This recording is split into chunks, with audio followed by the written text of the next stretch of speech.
Middle East યુદ્ધની અસર ગુજરાતમાં પણ જોવા મળી છે. મધ્ય ગુજરાતના 15,000 ઉદ્યોગકારોના મિડલ ઈસ્ટમાં ઇમ્પોર્ટ એક્સપોર્ટ રોકાતા 70% અસર વર્તાઈ. ઉદ્યોગકારોની માંગ છે કે કેન્દ્ર સરકાર આ અંગે ચોક્કસ રણનીતિ બનાવે.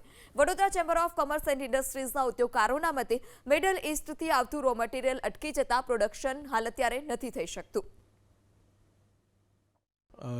અમે બોથ ડોમેસ્ટિક અમે પોતાના પ્રોડક્ટ્સ બનાવીએ છીએ અને એમાં બેસિકલી આજની તારીખમાં મને મેઇન ઇશ્યુ તો લોજિસ્ટિક્સનો છે કે જે મારે માલ મોકલવાનો છે એક્સપોર્ટનો એ મોકલવામાં તકલીફ પડી રહી છે.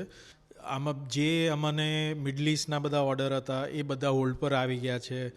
જે યુએસ અને યુરોપના ઓર્ડર હતા એ પણ એ લોકોનું કામ મેઇન મિડલ ઈસ્ટમાં હતું એ બધું હવે હોલ્ડ પર છે. એટલે બધા ઓર્ડર જે હતા પણ એ પણ થોડું બધાએ પોસ્ટપોન કરી દીધા છે કે ભાઈ હમણાં અમને માલ જોઈતો નથી.